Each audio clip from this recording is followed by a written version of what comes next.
You're listening to The Pump Fake.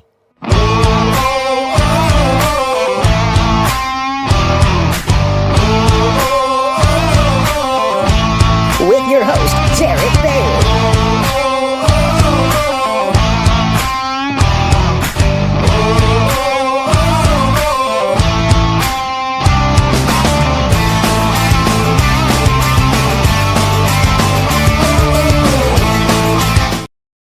And welcome into the Pump Fake, everybody. Jarrett Bailey with you as always. Joining me today, my good friend, longtime friend of the show, JP Acosta. Hello, buddy. It's good to see you. How are you? I'm doing good. We are about, I have to say, less than a month before the NFL draft. I am so ready for all of the silly season to finally end. But it's been a good draft process. I've actually really enjoyed this draft class, so I think it's going to be really cool. And that's why I wanted you on today, because in terms of, my friends in the draft sphere, you are just incredibly knowledgeable and incredibly just well-versed when it comes to this time of year. And so anytime I can get you on for something like this, somebody who knows much more about the college side of things than I do, and I'm not afraid to admit that whatsoever, who pays more attention to the college side of things, you are incredible at this. So, yes, the live mock draft. JP and I are going to go through 2 rounds, and we'll do some trades. We'll give you, quick breakdowns of why we, sent certain guys where and whatnot. Now, a little caveat, I did write something for USA Today last week which was basically just like, all right, I'm tired of seeing the word mock draft, so I'm just going to go full just batshit crazy with it, and had a little bit of fun with it. So if you want to go and read that and you haven't yet, go and do it. It's a lot of silly, goofy fun over on USA Today. Go and read that. But this one, on the more serious side, what could happen in the NFL draft. So we'll get the mock draft simulator pulled up and get this thing ready to go. So again, we're going to go 2 rounds. Let's enter this draft. JP Acosta. Hold on. We're going to ignore this trade, I think, if I can figure out a way to do that.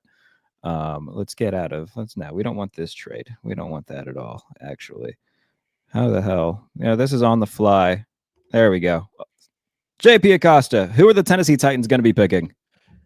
At this point, I think it's going to be Cam Ward, quarterback from Miami. I think all signs are leading towards Ward being the first overall pick in the NFL draft. I actually just wrote about Cam Ward a couple weeks ago, where I kind of think for Ward, his play is less reckless inside the pocket, right, than people think. But I also still have some questions about how some of the outside the pocket, like the magic Cam Ward stuff he does, is going to translate to the NFL when he's not a one-of-one athlete.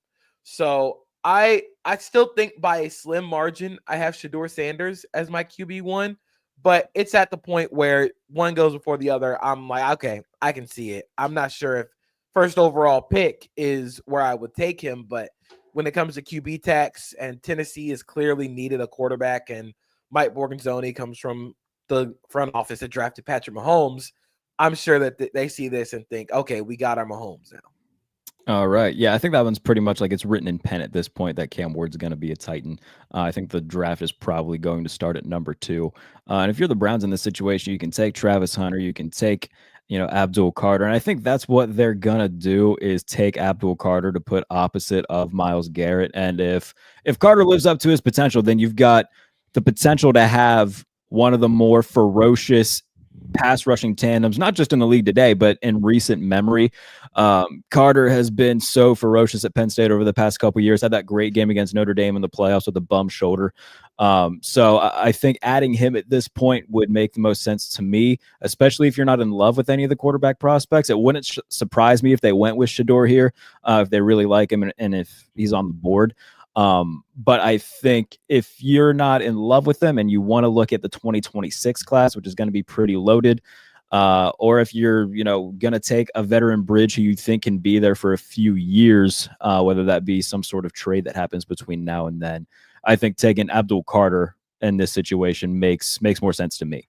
Yeah, and I think with what Jimmy Haslam was talking about today, with not forcing a quarterback at 2, it makes a lot of sense to go Carter here, especially with where the Browns are when it comes to building their team and trying to rebound from the Deshaun Watson trade and all the fallout from that. I think Carter he's just a violent player. All of his moves, everything he does is done with such a violent urgency that, like, I'm not calling him Michael Parsons because that's unfair to him. Sure. But I think he can be what the weak side edge, the complement to Myles Garrett that the Browns have been needing for a long time. I agree. The Giants on the clock at number 3. Are they going to take Shedeur Sanders or are they going to go elsewhere? Now, I think I'm going to have to take Shedeur Sanders. Okay. And I know they just signed Jameis. They just signed Russell Wilson. But if you look at the structure of their deals, Russell Wilson's on a 1-year deal. Oh, sure. Jameis Winston is a 2-year deal, but he's a backup. All signs are still pointing to them still trying to take a quarterback, because you're not going into 2024 with Russ, Jameis, and Tommy DeVito as your QB for the present and the future. Mm-hmm. I think having Sanders in there allows for them to have their quarterback of the future while still trying to play the game and try and win a few games with Russell Wilson. Whenever his time is done, Sanders can step in. I think Shedeur is an incredibly tough, incredibly smart pocket passer. I think, of course, he's athletically limited, so he's still trying to find a way to manage the athletic limitations that he has. But if he hits his ceiling, I think he's going to be a really good quarterback in the NFL. I think with the Patriots on the clock next, they are, we haven't seen a trade involving the top 5 yet, which is pretty unheard of to this point. I think that's the team that's going to end up trading back. I think that going receiver in round 1 is still their biggest prerogative. You just added Stephon Diggs, but he's coming off an ACL. He's going to be 32. You need somebody else long-term for Drake May. And I think that they are the prime team to look at if you're a quarterback needy team. As we go through the the draft here of teams that could be looking to trade up, I think New Orleans could be that team just to go a little bit crazy. You look at what they've done this offseason. Somehow Mickey Loomis has given them a lot of cap space, and I think that he's just going to be too busy celebrating that Kellen Moore could walk into his office and be like, you know what, I want to trade up into the top 5 and get a quarterback. He's just going to be too excited. Yeah, whatever, do whatever the hell you want. So I think that the Patriots trade down, and I think it's going to be with the New Orleans Saints, who will make a move. So let's say they'll give 9, 40, a 1 next year, just hypothetically speaking, and then the Patriots will in turn give them number 4. Just the rough aspects of the trade. We're not going to go into, every minute detail, but I think roughly that's what, a trade could look like for that to happen. So we'll make that happen. The Saints trade up and then surprise everybody and take quarterback Jaxson Dart. Oh, oh my God. Ew. I think if any team, look, man, we have this every year where some quarterback comes into the draft and it's like, all right, he might be, a day 2 guy, 3rd round pick, and be like, all right, if you take him there, that would be fine.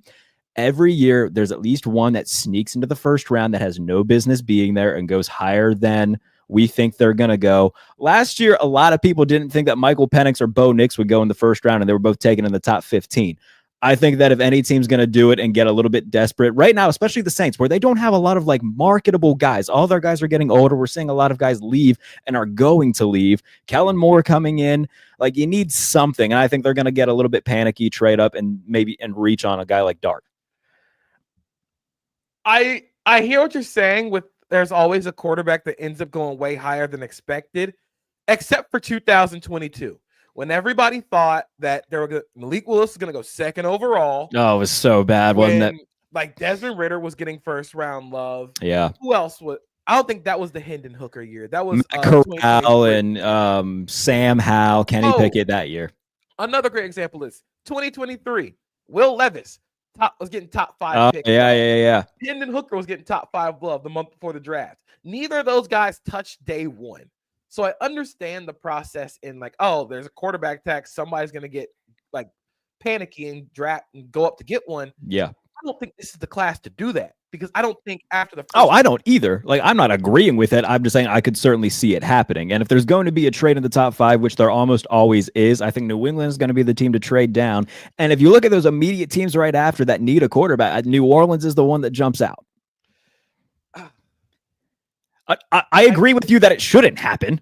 Like we're in agreement there. I don't think it should, but I certainly think it's very possible. No, I hear you. I just like, man, I'm looking at Jaxson Dart 4th overall, and I'm just like, ugh, like that.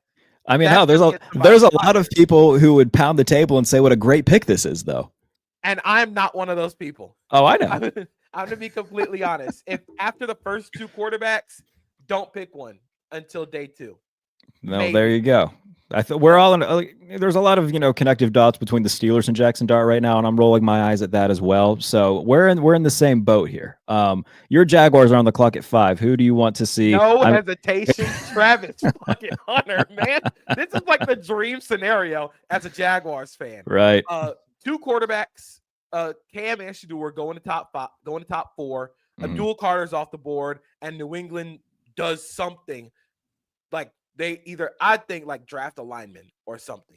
That way, Travis Hunter falls to 5. This is a perfect fit for the Jaguars. They still need outside cornerback help. Travis Hunter can do that. They need a second receiver next to Brian Thomas Jr. Travis Hunter can also do that. I think I am at the point after watching Travis Hunter that I have him graded as a cornerback.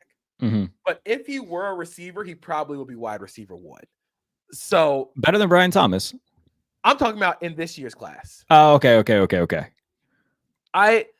He's just that special of a player and that unique of a player.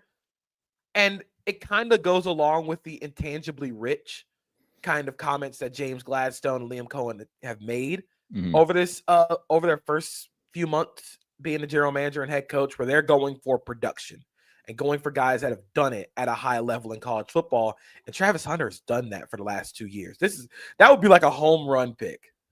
I love it. All right. So the Raiders are next on the clock. I feel like this is a team where you can it's Ashton Genty, right? Like, oh, absolutely. That's amazing. I love that. Yeah, so I think that's going to be the pick if he's there at 6 still, which I think he's going to be. So the Raiders take Genty. And look, man, like I don't think that this is a team that's all of a sudden going to be like a Super Bowl team. But when you're a team like the Raiders who have just been stuck in hell for the past few seasons, you get an upgraded quarterback in Geno. You bring in a proven, successful Super Bowl winning head coach in Pete Carroll. And then you bring in a guy like Genty when you've got Max Crosby on the other side and a defense that played well last year. These are massive building blocks that you can go off of and try to make a run at a wild card spot this year that I think would give fans at least something to look forward to this season, which is something they haven't had in a long time. Yeah, it makes too much sense here. I actually think the Raiders' offensive line is a little better along than most people believe. And Genty not only is a great runner, great tackle breaking runner, but in 2023, he led all running backs in yards per route run. He's a plus as a receiver. I think he's constantly improving as a pass protector. He's one of the cleaner running back prospects we've seen enter the draft. So I think this would be a home run pick for them. I love it. All right. The New York Jets on the clock just signed Justin Fields, Aaron Glenn as the new head coach. We'll see how it goes. Hopefully it goes well, but I feel like we've said that about Robert Saleh as well. We know how that went. So will the Jets be able to turn things around? We'll find out, but they're on the clock at number 7. Who are they taking? So before I answer, okay. Could you name a Jets tight end on their roster? Is Tyler Conklin still there? Nope. Oh, wow. Well, I mean, I know we were going with a pick now, but now I really just want to prove myself to see if I can name a Jets tight end right now. Oh, damn it. That's really going to... Oh, wait, hold on. What the hell was his name? The former Bengals tight end. Is he still there? What the hell's his name? Who? I'm trying to think of it. He was with the Bengals when they went to the Super Bowl and then signed with the Jets like right after. Oh, goodness. That's really going to bother me. Nice beard. Jermaine Gresham? No, that's too old, right? It's not Jermaine Gresham. It might as well be. That's insane. I have no idea. Can you? Jeremy Ruckert is currently the starting tight end. Lord. I'm going to have to look up who that Bengals tight end was, by the way, because that's really going to piss me off. Oh, I know. I know who it is. CJ Uzama. CJ Uzama. That's what I was thinking of. Yeah. Yeah, no, he is not on the team anymore. Okay. On top of that, because there's still more here. Outside of Garrett Wilson and Alan Lazard, the next highest receiver for the New York Jets that is still currently on the team is Breece Hall. Lord. So, all right. I am going with Penn State's Tyler Warren here at Gotta 7. love it. And with Tanner Engstrand coming from Detroit, I think they need a Sam Laporta. And I think Warren is such a unique prospect because he can win after the catch. But the thing that fascinates me the most about him is the catch radius. Sure. I think he's able to extend and be able to give it's very similar to TJ Hawkinson in Minnesota, where he's able to create windows for himself as a receiver with focus, concentration. He can catch back shoulder passes. He can also be a factor on QB sneaks. And I think that's a big thing for a lot of teams. So I think Tyler Warren here makes too much sense. I like that a lot. And obviously we know what Warren's capable of. Was one of the best players in college football last year. Anytime that James Franklin had the opportunity to say that he's the best tight end in the nation, he did. So tremendous weapon that Penn State utilized to get to the Final Four of the college football world. And I would be interested to see what that looks like. But wherever he goes, he's going to be a stud.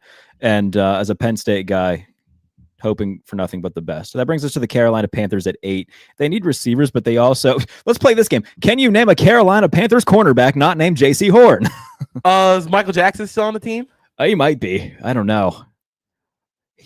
I thought Michael Jackson did he leave Seattle apparently? Yes, he did. He was on Carolina last season. I honestly didn't know that. Michael Jackson was on the team. Oh my goodness.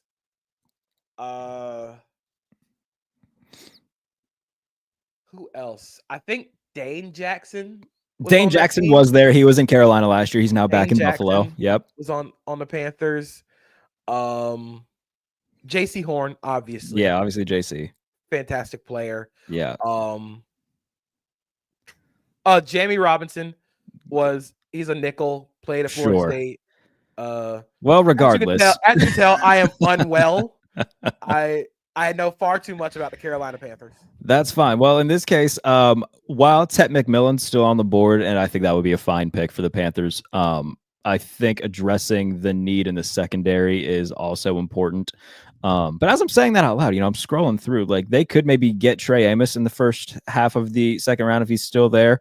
You got Siobhan Revel, depending on the medicals where he goes, Darian Porter, Azariah. So they might be a little bit better off. I might have just talked myself out of it. You know what? Maybe I will go Tet McMillan here because we saw what Bryce Young was capable of when he became the starter again last year.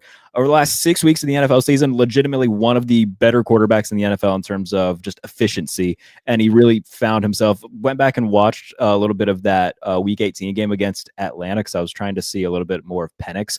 Bryce Young, man, was just dealing. So I think that if you can get him a reliable target, Tet McMillan seems to check all those boxes, even though somebody got angry on Twitter because he said he doesn't watch football like that.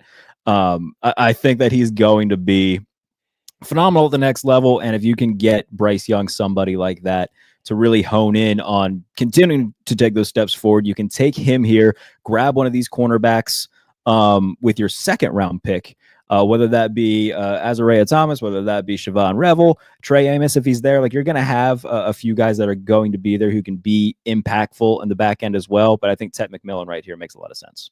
Yeah, and I think with what McMillan does so well, he's a bigger body receiver, but he wins after the catch. He's a very smooth mover, can create separation instantly. I don't think he's a very good long speed guy, but I think he fits really well in the in-between game, which is where Bryce Young succeeds. Yeah. So you see kind of the overlap. I think I would probably lean more towards defense with this pick because the Panthers had the worst run defense in football, or one of the worst run defenses in football last season. Maybe a Mason Graham there would be also a good pick. Graham would make a lot of sense, but I think Tet McMillan's a really good spot here.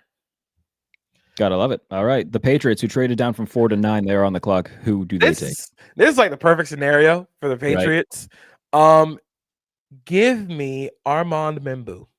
Armand Membu, the tackle out of Mizzou. I think with where the Patriots are and where they want and what they want to be, I think going and helping Drake May with protection is going to be huge. I don't think a receiver outside of, if you think Travis Hunter's a receiver, obviously, and Tedero Sure. McMillan are going to go in the top 10. I think New England is more than fine with picking up and fortifying in the trenches here. I also would not be surprised if this is a pick at edge. Especially with guys like Jalen Walker, Shamar Stewart still on the board. It wouldn't surprise me if they go edge, but I think they fortify up front with Membu, who is a fantastic prospect. See, you and I had a disagreement last year around this time when you were saying, no, the Chargers should take Joe Walt. And I was saying they should take Malik Neighbors. And the disagreement that we had is like, well, I mean, you got to be able to fortify and solidify a run game while also keeping Justin Herbert upright, which is a fair point. Not disagreeing with that. And Joe Walt's obviously been fantastic. But we saw as the season went on, oh, he's throwing to Will Dissly. That's not great. I don't want to see that happen with Drake May. Obviously, yes, the Patriots desperately need a left tackle. They're in a very similar spot to where the Chargers were last year, where they've had disappointing seasons and they've got the quarterbacks even wear the same number. Like they are you have a very good quarterback. You need pass catchers, but you also need protection. It just depends on how you feel about the respective prospects at each position in this class. I don't think it would be a bad pick here. But I do think that, if you want to look at, they could even trade down again if they really wanted to, if they wanted to get into like the high teens and try to get a Emeka Egbuka or a Luther Burden or someone like that. So I think that, yes, we already talked about it. They got Diggs, but I think they need to make getting another receiver who can be the long-term number one a very big priority right now. Yeah, and I think I understand that. I think with where this draft class is when it comes to receiver, I think you're going to be able to find guys on day 2. Yeah. That'll fortify that area of their team.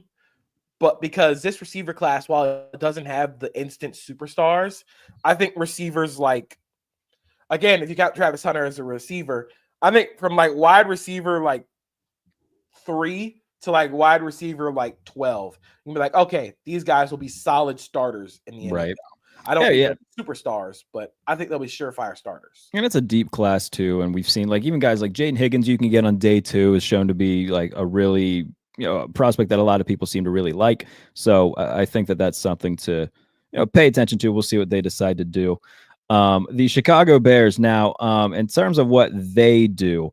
So last year they were near the bottom of the league in terms of rush defense EPA. I like the pieces that they have in the back end. And I think that if Genty was available here, like Ben Johnson would squint and think that he's Jahmyr Gibbs. And be like, yep, take him. But I think right now, if Mason Graham's there, you can help solidify that run defense and give you a little bit of beef in the middle. So that's who I'm going with for Chicago. That makes a lot of sense there. I think with what Mason Graham is, he's sawed off. But as a former wrestler, he wins with leverage, technique, with quickness. I think he'll be a really good complement to Gervon Dexter in the middle of the defense. And I think he'll also help open up lanes for Montez Sweat in the pass rush department. It makes too much sense. I also, again, with Dennis Allen coaching the defense, I forgot they named Dennis Allen the defensive coordinator. Tall defensive ends. Do not be surprised if Shamar Stewart goes top 10 to Chicago, especially if John T's off the board. All right, so in my mock for my goofy mock, which I literally called it the dumbest mock draft because it won't happen. But I said that the 49ers would take Will Howard here and then go to their press conference and be like, we actually still believe in Brock Purdy. We just went with best player available, and we really believed in Will that he was that. As Kyle Shanahan wears like a hat that like covers his eyes, you just can't see anything. So I think that would be really funny. But who are they actually going to take? So I'm a little bit stuck here. Colton McKivitz, excuse me, is one of the worst right tackles I've ever seen play football. Not good. But they also don't have a defensive tackle or a defensive tackle that can play the run. Evan Anderson's probably going to start at nose. I think they need some more pop from the interior. They let Javon Hargrave walk in free agency. Yeah. I think I am going to go with Derek Harmon. Not Derek Harmon. Okay. I thought about it for a sec. I can't talk myself out of it. Shamar Stewart. Shamar Stewart it is. All right. So give him a quick search here. Edge from Texas A&M goes to the 49ers. Yeah, I mean, it makes sense. Yeah, this is like the hand in glove. Like that is a Robert Saleh defensive lineman. Big, long, strong, extremely quick. I think he has a little bit of trouble with over pursuit, which is why his sack numbers are so low, and also because he played the 4-eye and a tight front. So I wouldn't be surprised if Stewart made it here, but I also wouldn't be surprised if they went with a guy like Will Campbell. I just, I wonder where Campbell plays. Does he play right tackle there? Which would make a lot of sense. All right, so the Cowboys are on the clock now. Now, if Genty's available here, they're taking him. He's not, obviously, and so they need. All right, let's play a game. Can you name a receiver on the Dallas Cowboys roster not named CeeDee Lamb? Again, I am going to show that I am unwell. Jalen Tolbert, South Alabama alum. Yep. Is Ryan Flournoy still on there? Southeast Missouri State? Oh, I don't know. I know that Brandon Cooks just left, so he's not there anymore. Michael Gallup is in Washington. Yeah. Was Michael Gallup there last year? I think he was. No, he was retired. Was he? Yeah, he retired. Interesting. All right. Well, good. All right. Dan Quinn just can't help himself. He just needs to get all those former Cowboys. Kavontae Turpin. Yeah, he is. All right. Technically, he counts as a he's a return specialist, but yeah, he's he's their second best receiver. Right. So I'm going to go with Luther Burden here for the Cowboys. They need somebody else opposite of CeeDee Lamb. I wouldn't be surprised if they address some defensive issues as well. They lost Tank Lawrence. They could use some help in the back end as well. Trevon Diggs is getting older. He's also injured a lot. So I think that could also be a pick, but the Cowboys tend to I feel like just go for the flashy thing. And I think a receiver in the first round would be pretty flashy. So that's where I'll have them go with Luther Burden. I think Burden's such an interesting case of evaluating 2023 versus 2024. His 2023 was phenomenal, but 2024 played more in the slot. Missouri just wasn't as good, and he kind of suffered. I think he's still at his best in the slot, which kind of makes the fit with CeeDee Lamb a little weird. But I think if you think that he can be a Z receiver, good complementary second receiver, again, explosive is all hell with the ball in his hands. I really like what he can do as a second complementary receiver. So it makes sense a lot for Dallas. That's why I'm surprised they didn't make the trade for DK Metcalf, because you got CD who can do all the, underneath stuff. You needed somebody who could take the top off. It is incredibly it would be incredibly Dallas Cowboys if they traded for DK. Right. All right. So that takes us to the Miami Dolphins, who are sitting at number 13. What are they going to do? Go ahead and give me Will Campbell. There you go. It has to be an offense. I'm not going to say it has to be an offensive lineman. I think they could go defensive back here. They could go safety. This would be a great Starks, Warry spot. But I think with where the Dolphins are when it comes to playing up front, James Daniels coming off an Achilles injury. We don't know what he's going to look like yet. Liam Eichenberg is kind of up and down as a guard. Austin Jackson going to be coming back from injury. I think adding Will Campbell to this room, you have a guard or a tackle, whatever you think. I think you should try him. I think he'd probably be at his best at guard, like an all-pro guard. I think he'd play him at left guard next to Teron Armstead and just forget about the left side of the ball. But I think they just need some physicality, some movement skills up there. And I think Will Campbell fits that bill. All right. I love it. For the Indianapolis Colts, who are on the clock, I'm going to go with Alabama linebacker Jihad Campbell. I think putting somebody like that, who is just the modern build for an off-ball linebacker, can do all the things that you want him to do. They need help at that position right now. So put a guy like that in the middle of your defense. They could also go corner here. Like if they wanted to go Jahdae Barron, nobody would bat an eye about it. But I think getting a guy who you can make the anchor of your defense in the middle of the field, put a green dot on him, and help command the defense makes sense to take him here. Yeah, I think Jihad Campbell's one of the 15 best players in this draft class. He's such a versatile player, but I think he's everything you want in a modern linebacker. It just makes too much sense for the Colts, who need some more speed and some more youth at that position. Jihad Campbell and Zaire Franklin would be really cool to watch. Really good. Really, really fun together. All right. The Atlanta Falcons. Who are they taking? Shout out to our friend Chase Thomas. Shout out to Chase. I'm struggling a little bit here because it's going to be a defensive player. Yeah. I'm not sure which defensive player. Give me Mike Green. Mike Green out of Marshall. You don't think that Terry Fontenot and Arthur Blank would want to take, Riley Leonard here just to, in case that Michael Penix phases out in like 3 years? They don't want to, Well, shock the world. They have Riley Leonard at home, so I think that they're gonna be fine just without him. Maybe later on in the draft, but I think the Falcons had the worst pass rush in football last season. Mike Green is. It feels like they've been looking for an edge rusher for like 8 years. Yeah, Mike Green is the instant pass rush juice guy. I think he's going to instantly bring up the speed and the burst and the explosiveness of your pass rush unit. And he already has proven that he can hold a little bit more weight, which will help him in the run game. So I think this would make a lot of sense. All right. So the Cardinals, I feel like they've also been looking for a certain position for a long time. Theirs has just been interior offensive line. But they're also already extremely young on defense. So I wonder if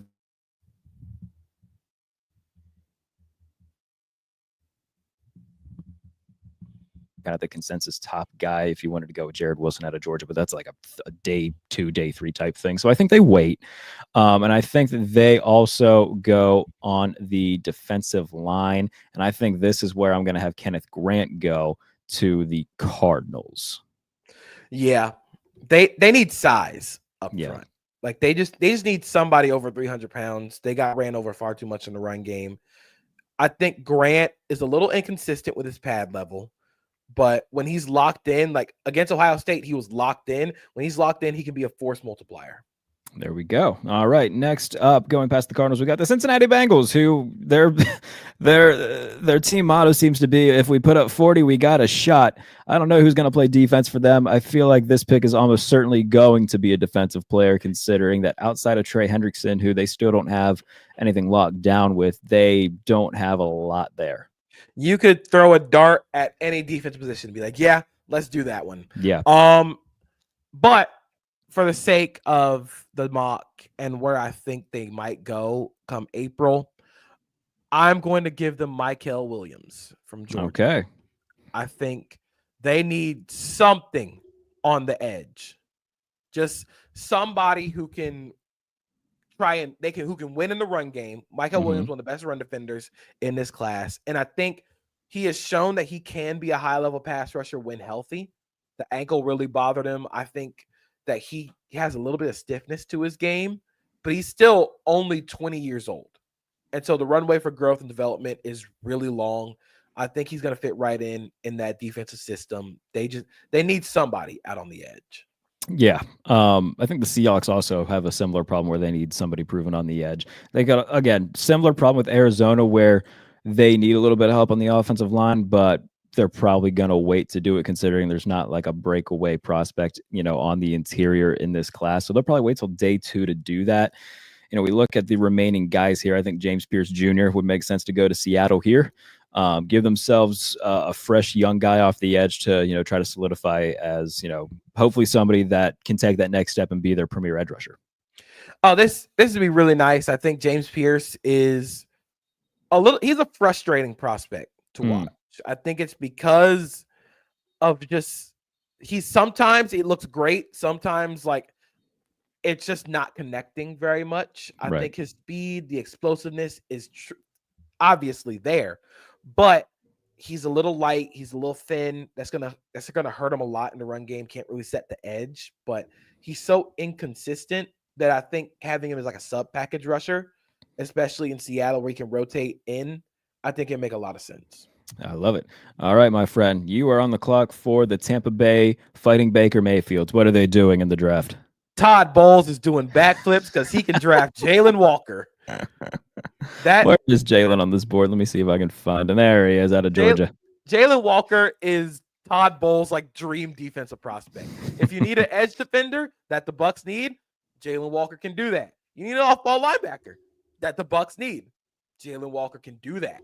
So I think here it makes a lot of sense. He can be the versatile chess piece that Todd Bowles wants to change his fronts, to stem, to do all the blitzing stuff. I don't think he's that great in coverage, but if you have him moving forward, moving downhill, it makes a lot of sense here in Tampa. He's going to draw up some crazy shit for Jalen Walker.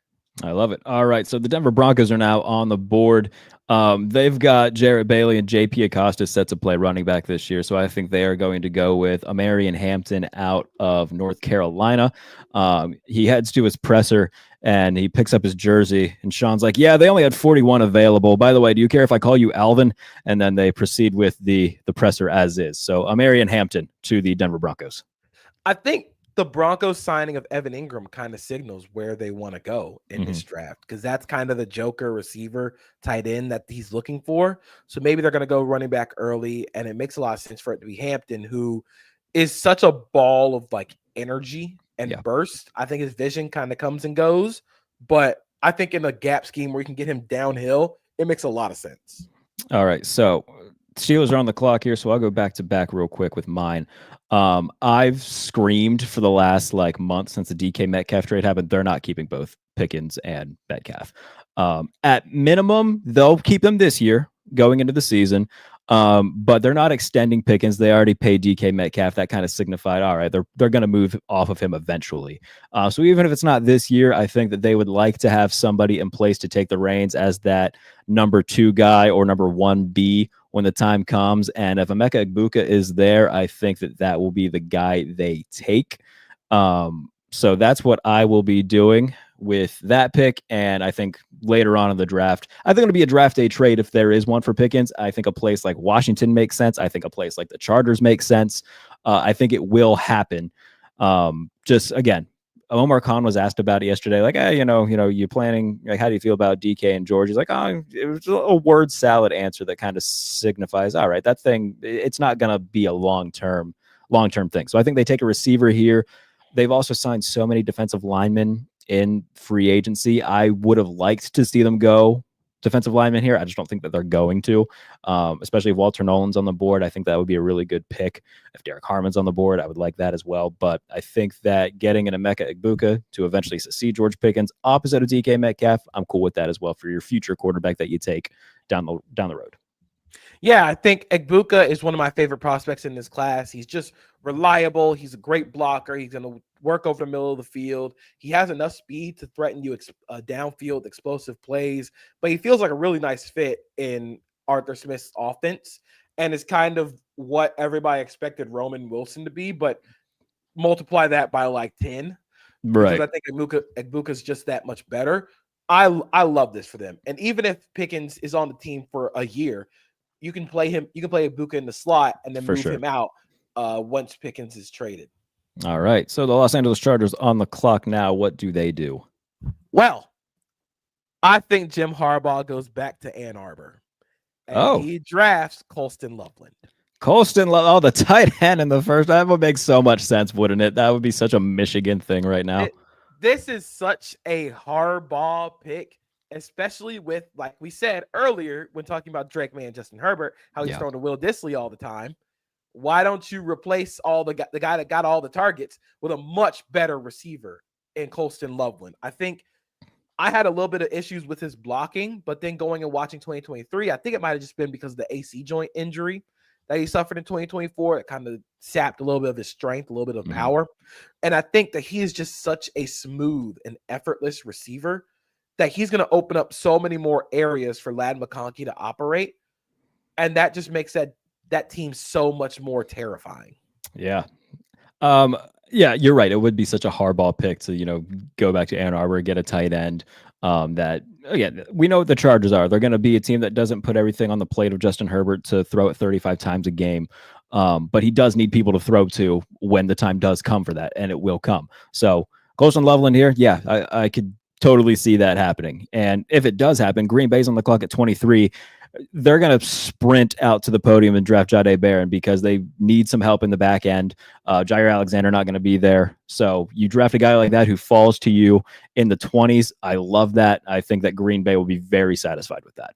Yeah, I think if it's Will Johnson who's still on the board here or Jahdae Barron, they draft a corner here. It makes too much sense for them. I think Green Bay also has some very stringent, like they're very strict about the body types that they like at the spot. And I think Barron might be a little bit under that, but at some point, you got to draft the guy who is good. And Jahdae Barron is good. He can play inside or outside. it just makes too much sense here, and they need somebody after Jair is gone. Absolutely. All right, Minnesota Vikings sticking in the NFC North.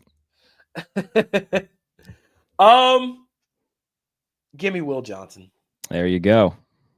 I think Will Johnson is so freaking good, and I think that he's been a little bit of a victim of prospect fatigue, as is Malachi Starks to an extent. But I think if there's anybody who's going to get the most out of Will Johnson, I think it's Brian Flores. They did re-sign Byron Murphy, but opposite him, Mekhi Blackman still might not be. He's still unproven. So I think adding a guy on that back end, especially after they address the front line with Jonathan Allen, Javon Hargrave in the offseason, they need to go get a secondary defender. All right. Now, usually, I know I'm going to be talking out of both sides of my mouth here. When it comes to the Texans, they're taking a tackle because I don't know what the hell they're doing on the offensive line. They had one of the worst offensive lines in football last year, and they said, you know what we could do? Let's just make it worse.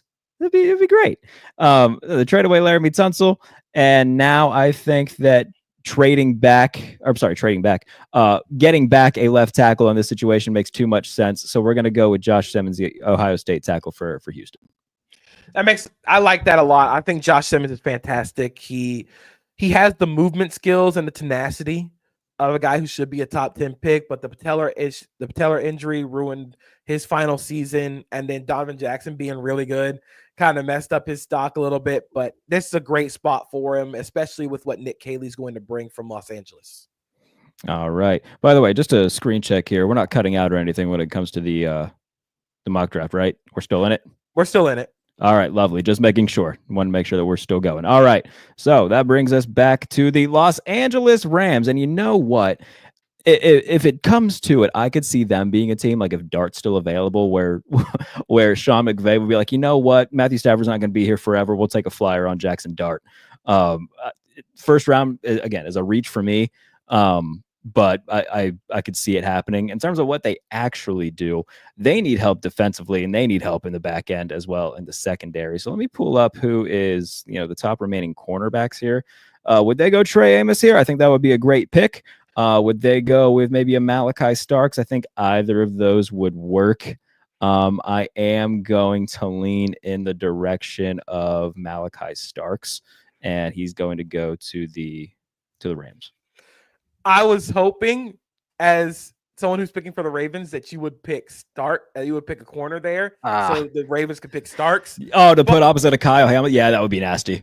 But I think Starks makes a lot of sense there. I think that what the Rams need is like a warm body on the back end. I think they need a difference maker back there.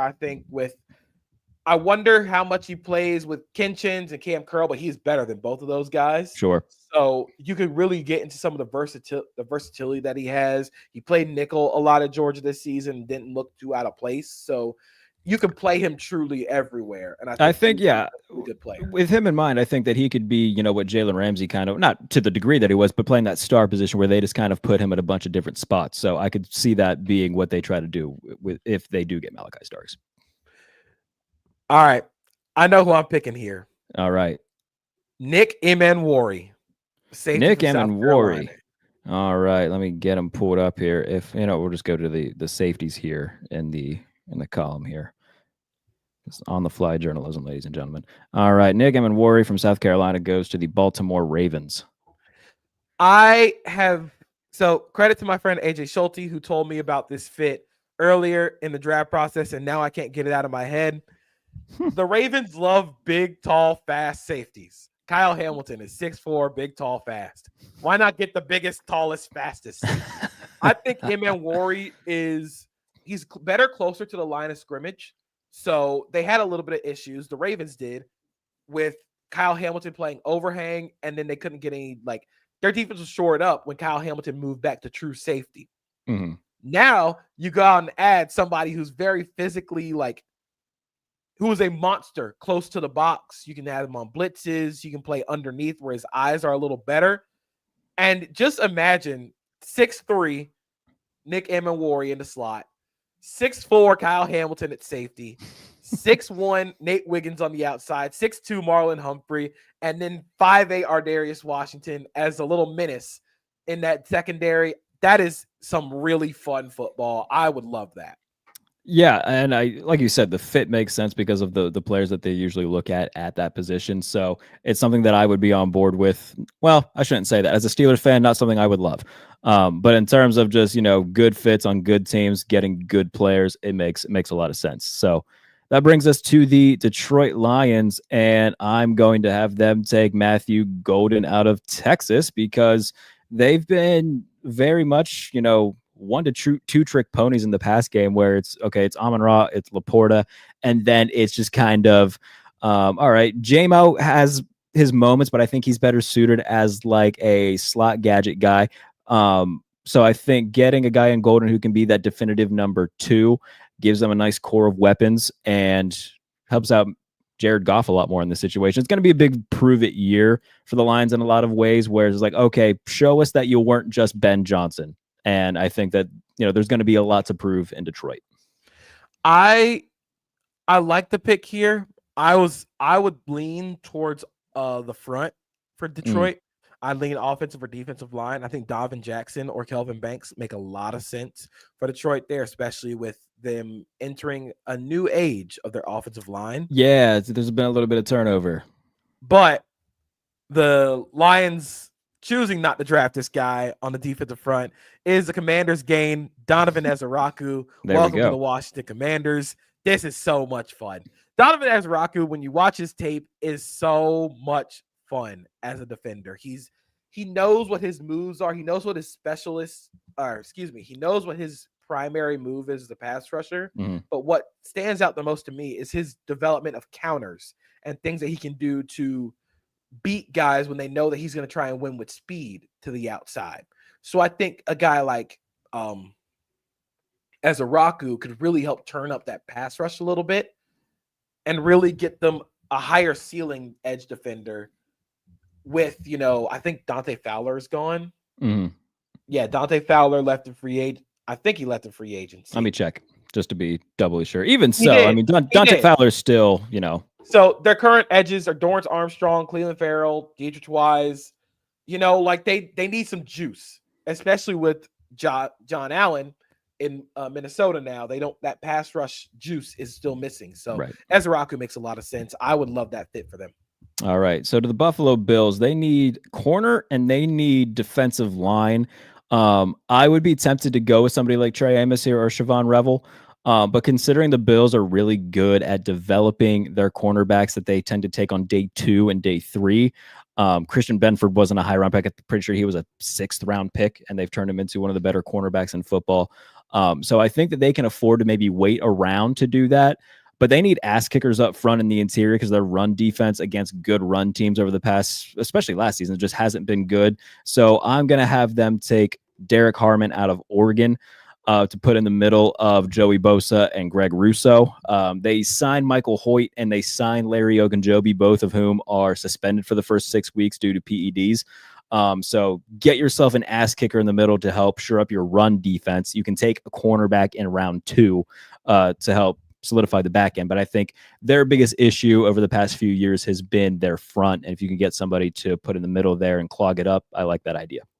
Yeah, I think Derek Harmon is one of my favorite prospect fits for Buffalo in terms of what they need. And I understand, this is a quick side, I understand why the Bills and Bills fans want a guy like Walter Nolan, but you have a guy like Walter Nolan. His name is Ed Oliver.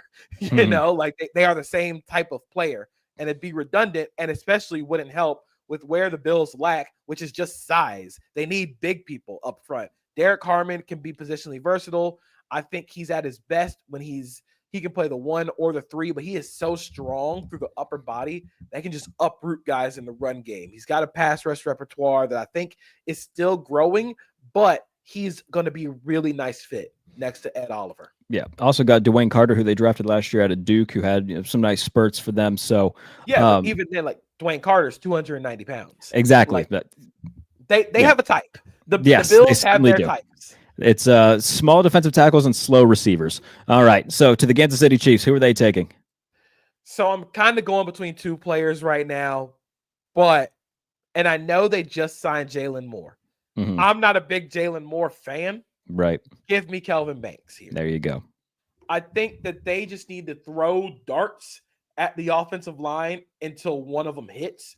I think Banks is going to slide because I think Texas's offense didn't give him a lot of true passing sets. Right. There's a lot of RPO, a lot of play action, but at his best, he's such a powerful and just wide player who can do a lot in screens, do a lot in quick game, because that's what Texas did a lot. If you want to play him at guard and test Kingsley Suamataia, you can play him there. You want to play him at tackle, you can test him against Jawan Taylor at right tackle. You have versatility with Kelvin Banks Jr., but I think ultimately he'll probably be at his best at guard. All right, so that brings us to the Eagles, who I think are going to try to replenish some of their losses on the defensive side of the ball, whether that be in the secondary. I think they're content with what they have, at least in terms of their star guys. Obviously, Cooper DeJean and Quinyon Mitchell had phenomenal years, so I think they'll look a little bit more toward the front and take Nick Skirchin from Texas A&M. Oh, that is not the SEC defender I think you give to Philly. Did you think that they were going to go interior more? I think they would go Walter Nolan. Yeah, fair enough. Because he body type, style of play, he is a 1-to-1 Milton Williams replacement. Right. And Howie Roseman loves drafting SEC defensive linemen with suspect character issues. I think that Walter Nolan would be the perfect fit for them. And I would agree. I just think that you look at the interior, like they have, I understand the Milton Williams loss, but I even think even so, like they still have like the bodies interior wise. Maybe I'm thinking, no, I guess because Nakobe Dean's more on the edge, and so maybe you're right. Well, let's have a mulligan here actually. So if you're watching this live, let's replace that and make it Walter Nolan. So we'll have Walter Nolan go, and wherever we put Nick Skirchin to go, I think we'll just kind of have to flip-flop these picks. But I think that we'll have a little bit of a mulligan here. Wherever we put Nolan, it'll actually be scored. Yes. Okay. I like that a lot. We'll do that. So Walter Nolan to the Philadelphia Eagles. I was talked into it. That's fair. So this is why JP's my friend. He keeps me in check. All right. Cleveland Browns, we're rounding it back out to the first pick of the second round. I know what I just said about the quarterbacks in this draft. Yeah. And how, like, outside of the top two, there's a whole lot of question marks. Yeah. Jalen Milroe is going to be the pick at 33. Oh, Lordy. If they don't pick a quarterback at 2, it's going to be Jalen Milroe at 33. And I actually have a piece upcoming this week about Jalen Milroe. I think he is the biggest wild card and the biggest question mark in this draft class. I think you're onto something there. Because of how he is the most athletically talented quarterback in this class. He's one of the most athletically talented players in this class. And you can see the deep ball when it's on. It's just some of the footwork stuff, some of the mechanics issues, which he has worked on. If you follow Corey Kinnan, he has shown and he has talked a lot about how his mechanics have changed since he ended the season at Alabama. I think his showing at the Senior Bowl was a bit more due to the fact that he's changing his mechanics on the fly. He's working with a QB coach and he was debuting a new mechanical, like a new process as a quarterback. And at the combine, which Kinnan was at, he said like he looked a lot smoother. So also on top of that, Tommy Rees was Jalen Milroe's offensive coordinator at Alabama in 2023, he is now the offensive coordinator in Cleveland this season. A lot of connective tissue. I think it's going to be Milroe here. That's so interesting to me because in my head, as a Steelers fan, was like, if they trade back into the second round, it's going to be for Milroe. Yeah, I think Milroe is going to be the hot commodity. I actually think he's going to be the hot commodity over Jaxson Dart because you can say with a guy like as athletically talented as Milroe, you can go like, I can fix him.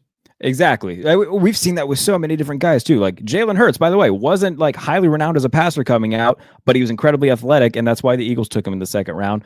They had questions about Lamar's passing coming out of the draft, and obviously that was something that the Ravens have helped him develop into one of the better passers in football, coming a long way from his rookie year. So like, there's evidence that it can happen. Josh Allen was a very inconsistent passer with athletic tools. So like, it's just a matter of, okay, is he going to be closer to like a Hurts or an Allen, or is he going to be closer to like a Daniel Jones, who you're like, oh man, year 6, we can still fix him.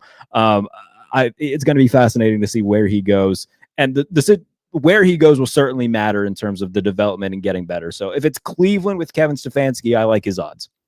Yeah, I think it makes a lot of sense here, especially when you look at where Cleveland is. They just need something to get excited about. Sure. I completely agree with you there. So you had the Giants take Shedeur in the first round. I think that, this is kind of where we can maybe have them skip here. If they wanted to go Nick Scourton here, so this is where we would put Walter Nolan, but remember the aforementioned conversation. So if they wanted to go Scourton there, it would make a lot of sense. Or would they maybe go with cornerback? Let me actually see what the cornerback's available on the board for the Giants in this situation. Trey Amos is there. I might have just talked myself out of something else. Well, I think to play devil's advocate here for the Giants with a corner, they just paid Paulson Adebo a lot of money. This is true. They did do that. Deontay Banks is still still a first round investment. Drew Phillips played great as a nickel. Then that's fair. All right, so let's go with a Scourton pick here, who's going to be jotted in as Walter Nolan. But remember, we're going to switch them. Okay, I like the Scourton pick here because I think he can rotate in with Thibodeau, with Brian Burns. He's a strong, solid run defender. I think with his slimmed down at the combine at 257. I want to see if his burst comes back. It sure looked like it did at the combine, but I hope that his burst is back to what it was at Purdue rather than it was at Texas A&M. Yeah. All right. So you are back on the clock then. Who will the pick be for the Titans? Okay. Can you name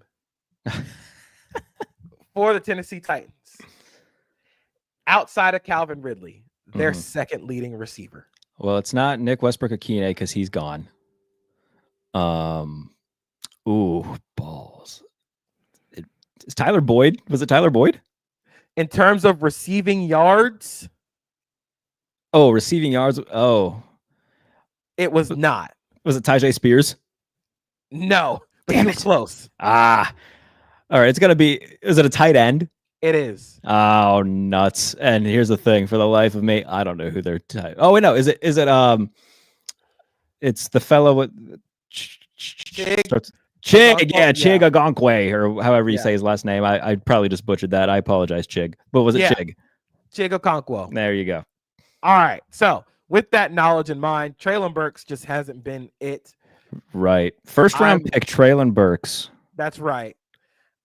This is actually, so I'm going to go receiver here. Okay.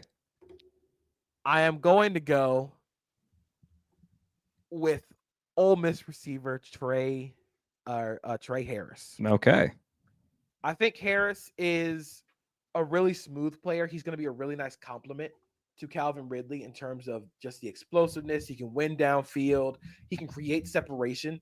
And I think he has a lot more wiggle to his game than what would we assume for a bigger body receiver.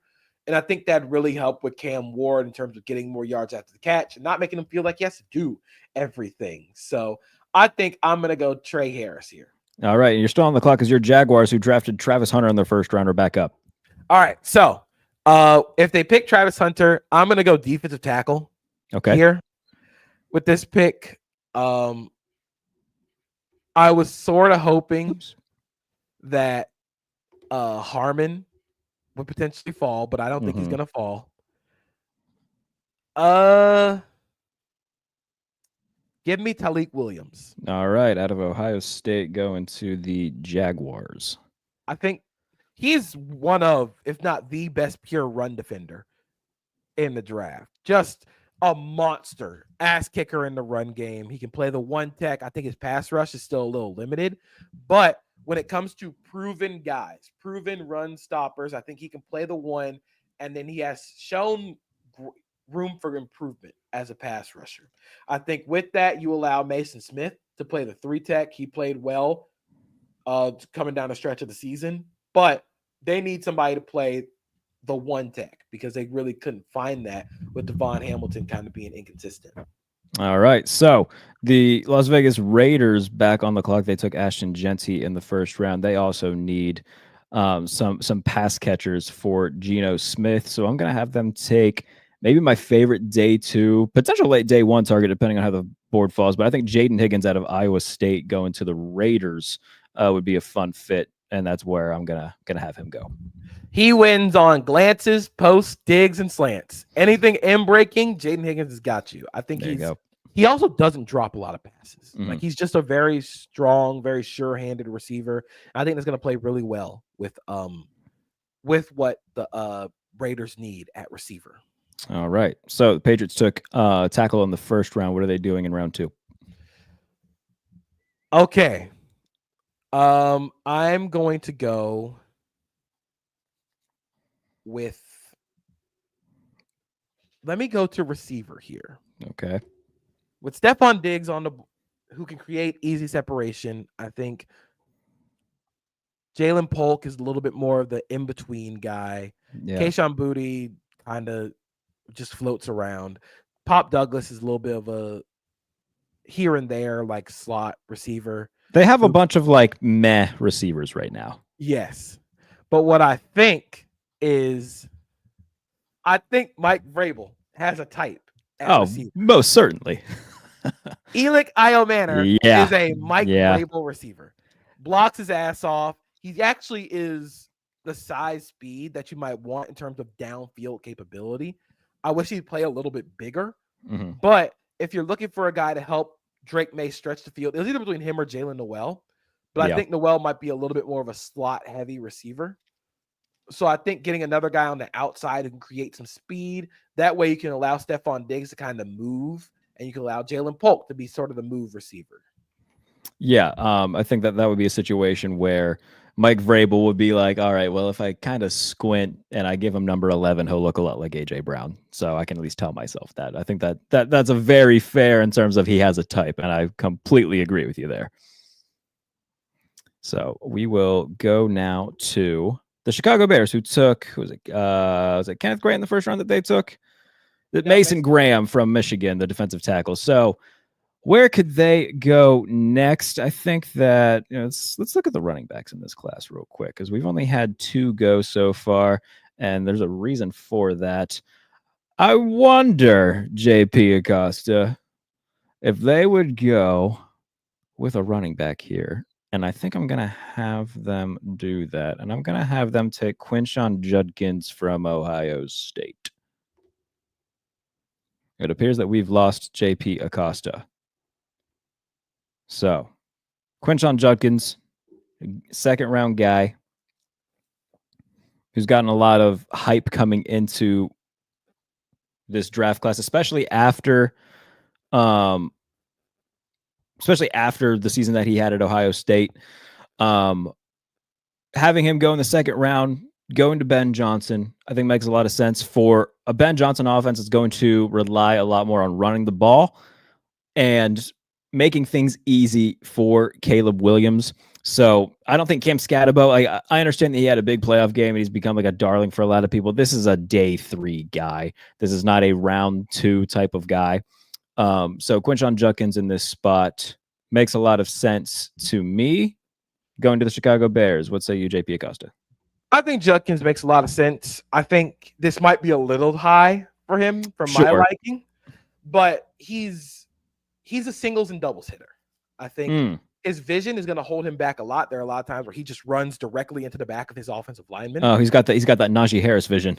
Yes, but I think he's going to be an instant lift in the passing game, both as a receiver and a pass protector.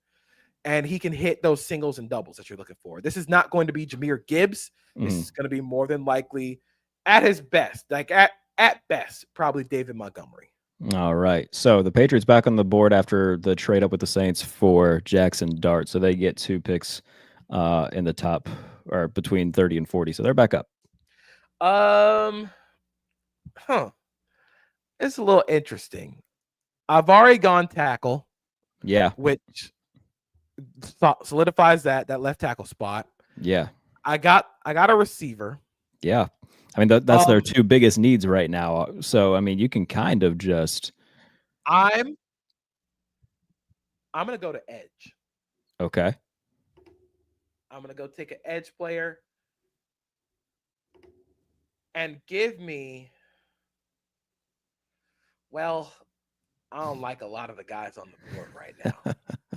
That's the issue. Yeah, so we're getting a quick look at the board right now. For those who are listening as a podcast, Landon Jackson out of Arkansas, Princely Umanelan out of Ole Miss, Braden Swizzen out of LSU are the top remaining edge rushers according to the Pro Football Focus mock draft simulator. So, with that in mind,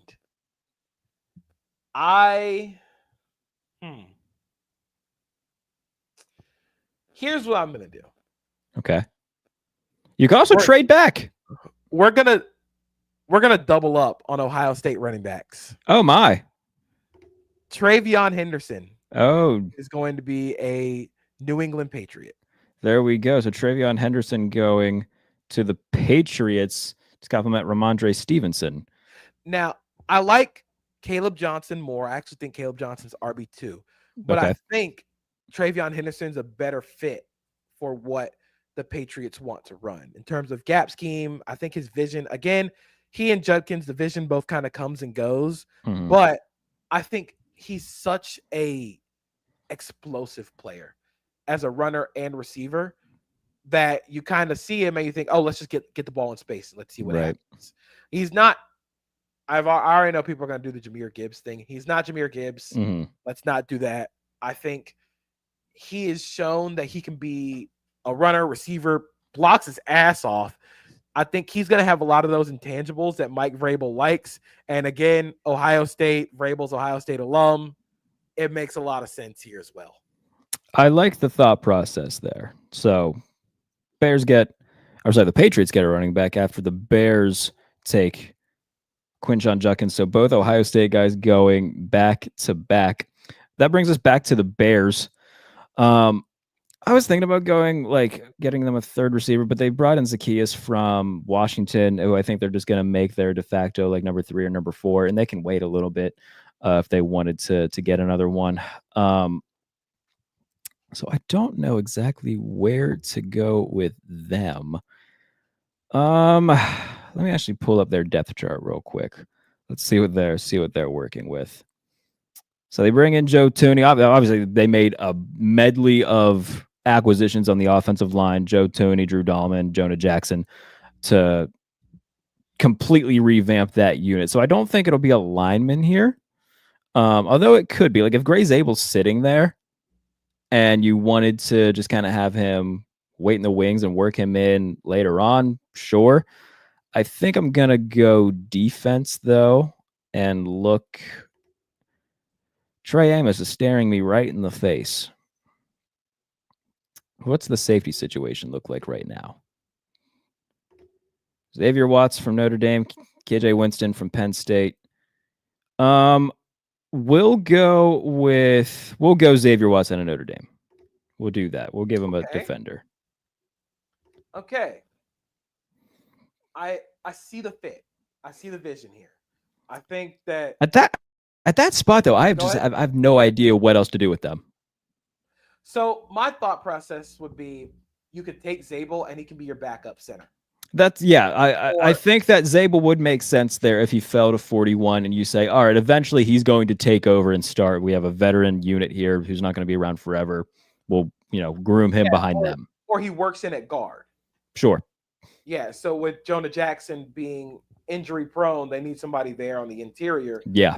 I think that makes a lot of sense, but I can see the fit for Watts. I love Xavier Watts. I think that he is a incredibly smart player, incredibly instinctive, and he just it's a joke to say, but he knows ball. He's played a lot of football. He's seen a lot of route concepts. He knows how to drive on the ball from cover 2, cover 4. I think he's a limited athlete. He actually reminds me a little bit of Cam Bynum, the new Indianapolis Colts safety. But I think he fit really well in that defense because he can just kind of roam. Yeah, and I think that would allow Jaquan Brisker to, have a more solidified role in the back end as well, and give them just a really good young tandem there. So I think that's something that could work. I also wouldn't be surprised if that's Landon Jackson at 41. Okay. Again, edge. Dennis Allen. Yes. We know what he's here for. Sure. All right. New York Jets. Jets are on the clock. Yes. Not picking a quarterback here. Absolutely not. There you go. Um, there's no quarterback worth picking here at this point. You don't believe in Tyler Show? No, he's as old as I am. Yeah, that's pretty Like, incredible. Like he is not. I don't think that's happening yet.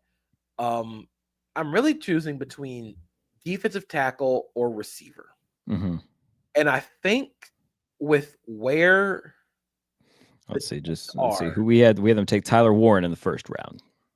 Yeah, I think with where the Jets are in terms of what they could use at receiver, I am going to go with Jalen Noel. All right, out of Iowa State. I think he's going to instantly add some more pure receiver chops. I think Malachi Corley kind of is more of a designated touch guy, like jet sweeps, the RPO stuff.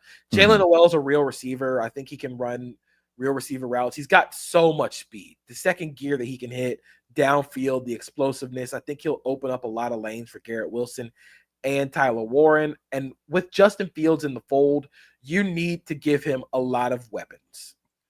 And I think that this would give him as many options as possible. Agreed. So the 49ers, I think San Francisco is one of the more interesting teams to watch, like over the next 24 hours as well, because they owe Brandon Ayuk a big roster bonus if they don't move him. And if he's still on the roster by the end of today, they're not moving him this year. So, but regardless, I think help at receiver is something that they could target on day 2. But also, and we talked about it before, they need help on the offensive line. I don't think they can wait too long to do it. Gray Zabel's right there. They're going to take him. Okay. I see it, especially with all the holes that they now have at guard. Yeah. Outside of right guard with Puny. I think that's what they would do, is they would put him opposite of Puny at the other guard spot. That makes a lot of sense. I definitely get it. Yeah. Who's on the clock now? I just pulled away. Let's see. We are on the Dallas Cowboys again, who took Luther Burden in the first round. I really could, and I think I am going to give them Caleb Johnson. There we go. So running back, receiver, first 2 rounds for Dallas. They need help. They sure do. At running back. And I don't think that Javonte Williams is going to do that for them. Right. I also wouldn't be surprised if this is a Darius Alexander spot or a defensive tackle. They do need some more help on the interior, but Caleb Johnson is such a smooth runner. His vision, his foot quickness, and then the tackle breaking skills. I don't think he's very fast. I don't think he's an explosive guy, but he is going to be such a good running back. I think he's just going to be a very quality player. All right, on to the Indianapolis Colts, who we're hoping that Tyler Warren would fall to them, but he didn't. So they take one of my favorite players in this draft, Elijah Arroyo out of Miami. Yeah, that's just glove in hand. They need a tight end that's able to do something. Yeah. Arroyo does not block, but that's true. Very true. The shiftiness, the creativity as a route runner, I think it makes a lot of sense to tight end. Yes, absolutely. All right. So Atlanta Falcons back on the clock. We had them take. Who did they take in the first round? They took Mike Green. They took Mike Green. Take me to corner, because that's where I think they go next. All right. So, and there's still a medley of these guys available. But Trey Amos. There we go. There we go. There it is. So Trey Amos goes to 46. Do you think that he goes higher than that in the real draft? I think that he would be a guy that gets snagged like early day 2, late day 1. I think that's his range. I think for teams that play a lot of cover 2, a lot of quarters, I think he makes a lot of sense. All right. Brings us back to the Cardinals. We had them take, let's go back here. Kenneth Grant. So they got bigger on the defensive interior. Let's go to guard for them real quick, because I think this would be prime Booker territory, and he is there, and I think it makes sense. So we'll have them take Tyler Booker out of Alabama. Yes, the guy who I compared to Mark Henry. Incredible. Just incredible. He gets guys up out the club immediately. Like he's just gonna knock people around. I love it. I think we could see a string of linemen go here, because then you got Miami needs offensive line, Bengals need offensive line, Seattle needs offensive line. Like these are all 3 teams that could go with a big guy up front in the second round. Well, I'm not going to go offensive line. Well, we already did that for Miami in the first round. We did Miami in the first round. I'm going to go with Maxwell Hairston. All right. So cornerback out of Kentucky going to Miami. the Dolphins need help at corner badly. Yeah. And I think with where the safety group is right now, I wonder if they take a chance on Makuba, especially with Javon Holland gone. But they need desperate help at corner. And so do the Cincinnati Bengals, who are on the clock. And I think that again, the medicals are a big question for Siobhan Revel. So I think that'll knock him down a little bit. I don't know if he goes here or not. I think Azariah Thomas would be the pick here for the Bengals. Because they need help on the defensive side of the ball. They took who did they take in the first round? I just looked at it and I had short-term memory loss. It's Mikael Williams out of Georgia. Yeah. So then they go to the secondary to give them a little bit of boost on that end. So both of their first 2 picks used on the defensive side of the football. Good. They better draft defense early and often. Yeah, absolutely. I don't think they're going to be serious about winning football games if they don't. Absolutely. All right, so that'll take us now to Seattle. Let me see guard. I feel like it has to be guard. I think it's going to be Jared Wilson's probably going to be the top one available. Yeah. Take me to tackle, actually. Tackle. All right. So let's get out of there. Because I know who I want to pick here. Oh. There we go. Josh Connerly. His play strength kind of comes and goes, but he is an pure outside zone tackle. Yeah. Who I think is going to go a lot higher. All right. So Denver Broncos back on the board. They took Omarion Hampton in the first round. And I think that they would stay offense here, give Bo Nix a little bit more help. Oh, goodness gracious. Where would they go? I think it'll probably be in the form of Jack Beck. I think they would have liked to have taken or maybe acquired a receiver in a trade. Obviously, it didn't happen. Maybe try to get somebody in free agency. Didn't really happen. So they brought in Evan Ingram, and that's fine. But I think get Jack Beck to get in there and complement Bo Nix at receiver. Yeah, I think if Jalen Noel make a lot of sense there. That would make sense too. Still there, but Besh is going to be a little bit more the underneath kind of does the dirty work style of player that I honestly think that Sean Payton would like. I would agree with that. So the Seahawks back on the clock. I'm not going to double dip on the offensive line. Actually, I might. I just want to make sure that he's going to play guard and not tackle. Okay. I'm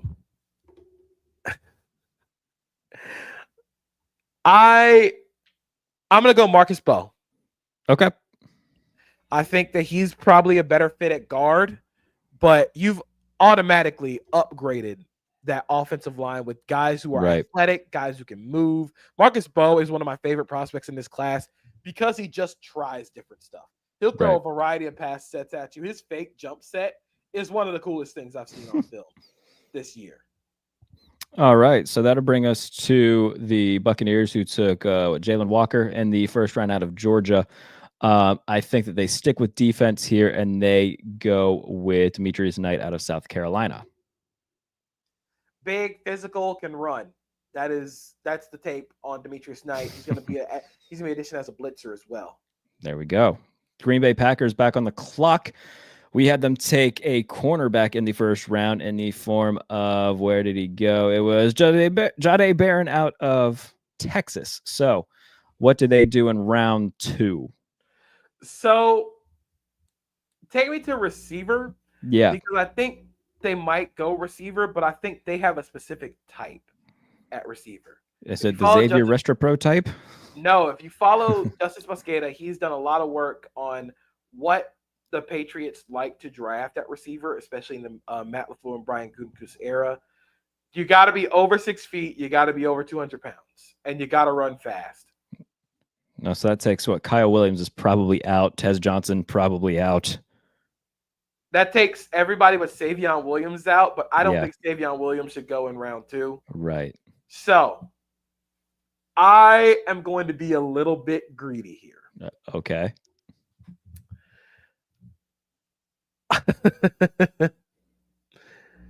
I don't know how it would fit, but I think it'd just be cool. Carson Schwessinger. Carson Schwessinger out of UCLA.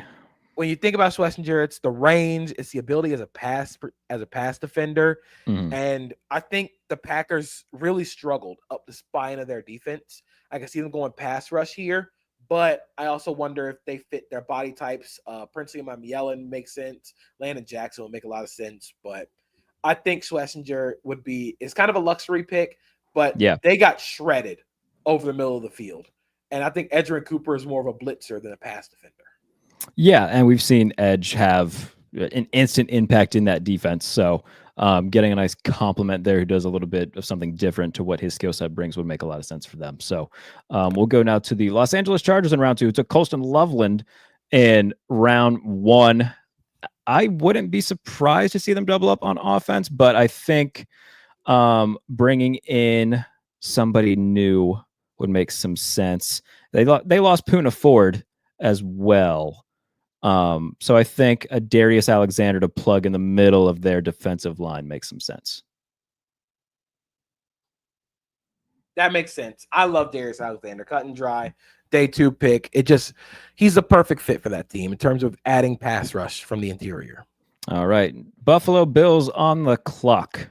So the Bills have already taken a defensive tackle. They sure have.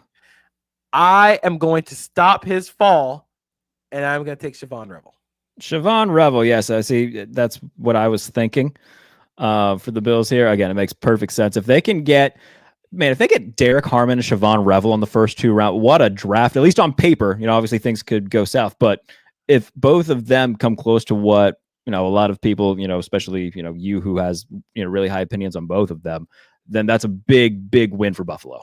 Yeah, I think Revel's going to end up going a little higher than what we have him here. But sure, in terms of what the Bills like, in terms of length, speed, size, Revel's going to immediately boost that. They still haven't re-signed Rasul Douglas. So they sure haven't. I'm just a little like, hey, what's going on there, guys? So I think they're going to end up drafting corner early in the draft. And I think Revel is the best fit between schematic, what they like, and just physicality. He's such a physical corner. Yeah. All right, so that brings us to the Carolina Panthers. We had them taking Tet McMillan in the first round. They still need help on the defensive side of the ball. I think that this is where we would maybe go with a player up front. So I think that TJ Sanders would make sense here for them out of South Carolina. Yeah, just some help on the defensive line. I wonder where he plays with Wharton and Bobby Brown being signed, but you just need bodies up there. Yeah, they could also go cornerback here too. I mean, it's a deep class, but I think they need to stop getting shredded when it comes to the run game. So Houston Texans on the clock. We had them take offensive tackle in the first round out of Ohio State, Josh Simmons. So I wonder what their plan is to address offensive line. Of course, with drafting Josh Simmons, he's automatically going to take over at left tackle when he's healthy. Titus Howard can play right, but or he can play guard. He'll play left guard. I wonder if they would do that and put Blake Fisher on the other tackle side. Blake Fisher's probably going to play right tackle. Cam Robinson's probably going to rotate if they need him to come in. Yeah. I am not so sure about their interior. I am also not very sure about all the question marks they have at receiver. Tank Dell, obviously going to be out for a long time. Christian Kirk helps that out. Yeah, they bring in Christian Kirk, and then they have guys like Xavier Hutchinson on the roster still. Who am I blanking on? The fella from Alabama, John Mechie, who's still there. So they have bodies there. It's just a lot of unproven guys. Yeah, like I actually think I'm going to go interior offensive line. I think I talked myself into it. Give me Tate Ratledge. Okay, sounds good. Out of Georgia. I think just like we said earlier with a previous team, I don't remember which team we said it about. They need to throw darts at the offensive line until one of them sticks. Mm-hmm. Just keep trying. Just throw stuff at the board. All right. So we had the Baltimore Ravens take safety out of South Carolina, Emma I definitely said his name wrong. Amari. I'm thinking of Amari out of Penn State, who went to Detroit. So yes, they took South Carolina safety. I'm worried, and I think that they'll stick with defense here and go up front. I think this is where we'll see somebody like Princely or Landon Jackson go, and I'm gonna have Princely be the pick. So Princely really fits here because Princely doesn't defend the run at all. But he has burst, he has speed, he's gonna try and win off the edge. And Just I think situational pass rusher, you know what he's there for. Yeah. So Detroit here, they already picked Matthew Golden. They did. I don't think any of the tackles or guards really kind of fit what they like. Sure. In this range. Give me Landon Jackson. There we go, out of Arkansas. What do you make of Landon Jackson? The highs are really high. The lows, you don't realize he's there. He's such a big and tall player, and he has flashes. I think his game against LSU against Will Campbell, he had 2 really nice reps, but his snap timing is inconsistent. I think he was often miscast as being like in the tight front. He's playing inside the tackle shoulder. I think he probably might be best with his hand in the dirt, but if you look at what Detroit likes in their bigger body defensive ends, you think of a guy like Marcus Davenport, and I think that's something that Landon Jackson could possibly be. All right, so that brings us to the Washington Commanders, who back in round 1 took Donovan Ezeroku out of Boston College, the edge rusher, to put in Dan Quinn's defense. Looking at Washington, like I think that they could use somebody breakaway at the running back position. I don't know if DJ Giddens goes this high. That would be the guy that I would pencil in here. Cam Scatabo is not going to be a second-round pick. Like I think that that's just not going to happen. So you look at Dylan Sampson, maybe RJ Harvey. So I don't know where I want to lean here. I'm probably going to go with cornerback, as they traded for Marshawn Lattimore last year. Didn't necessarily get the results that they wanted. He was also hurt, but still an aging veteran. So I think that they're going to take Darian Porter out of Iowa State. That's what I was thinking. I think Porter's upside is huge. Hasn't played a lot of corner at all, but he's going to help on special teams, the speed, the size. I think when you think of what the Seahawks did with Reek Woolen, that's what you're hoping for Darian Porter. There you go. All right. Buffalo Bills back on the clock. So we gave them an edge. We gave them a corner. Yeah. Or we didn't give him an edge. We gave him a defensive tackle. Yeah, gave him Derek Harmon and Siobhan Revel. I'm curious on if they want to change their body types on the edge because they just haven't gotten any pass rush from those guys. And Javon Solomon is not ready yet. Mm-hmm. I'm going to give them Braden Swinson. Okay. I mean, they paid Greg Rousseau on a 4-year extension, but he's a havoc play guy, but does struggle to finish when it comes to like getting sacks and everything. He's a good run defender. Bringing in Joey Bosa was very much just like, all right, we're going to try to wrap him in bubble wrap, and we'll have a very good, when healthy, like pass rusher. But what do you like about Braden Swinson to add to that group? I think he brings a lot of speed.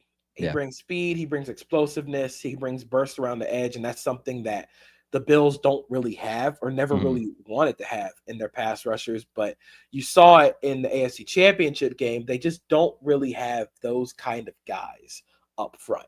And I think they need that as as defenses change and as the teams they play realize they don't have anybody who can bend. It gives them too much time in the pocket. Right. All right. So Kansas City is back up now. We gave them an offensive lineman in the first round? Yeah, Kevin Banks out of Texas, tackle. All right. So I wouldn't be surprised if they went interior defensive line.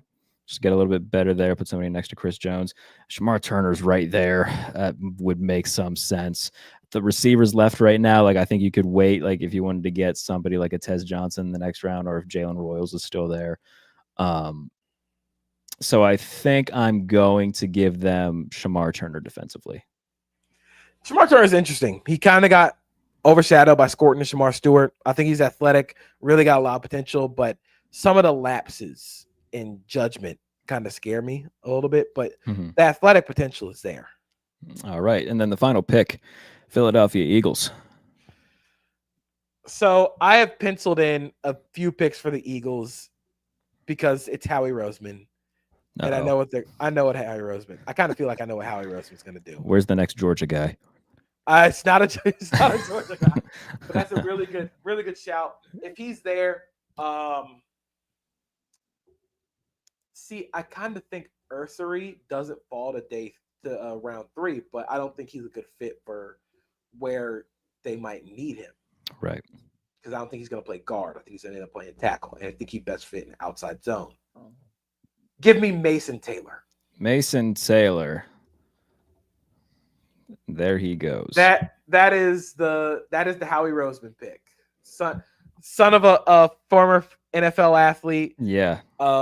Really, really smooth pass catcher, not a blocker very much. And with all the noise about Dallas Goedert, it makes me think that he's going to be a draft day trade. So, yeah, I could see that happening. Yeah. So I think they're going to try and get his replacement through the draft. And I think that's going to be Mason Taylor. All right. Yeah, makes a lot of sense there. All right. Well, an hour and a half later, we're done with a 2-round mock draft. That was a marathon. That was fun. It was. In terms of, yeah, I enjoy doing stuff like this around this time of year, so that's great. What do you got coming, buddy? This is, I mean, plug away. That was a lot. So I need a cigarette. So, like I said, I got a piece on Jalen Milroe coming up later this week. Got some more fun draft stuff coming out. Make sure you follow me on social media at Acosta32JP on Blue Sky, at Acosta32_JP on X. See what I'm doing, see where I'm going. Follow for all the football stuff and maybe some of the anime stuff. Yeah, I love it. Follow me on Twitter at JBaileyNFL, Blue Sky under the same handle. In terms of what I've got coming, what do I have coming? We'll go read the dumbest mock draft over on USA Today. What else am I doing? Follow the Steelers coverage at Behind the Steel Curtain on SB Nation. The different features I've got coming on USA Today. We're going to be doing pre-draft power rankings as well. So a lot of stuff from me. And if you're watching this on YouTube, be sure to subscribe to the channel. If you're listening as a podcast, leave a review. Appreciate everybody for tuning in. We're getting closer and closer to the NFL draft, and we'll keep you covered with everything going on around the league right here on The Pump Fake. Talk soon.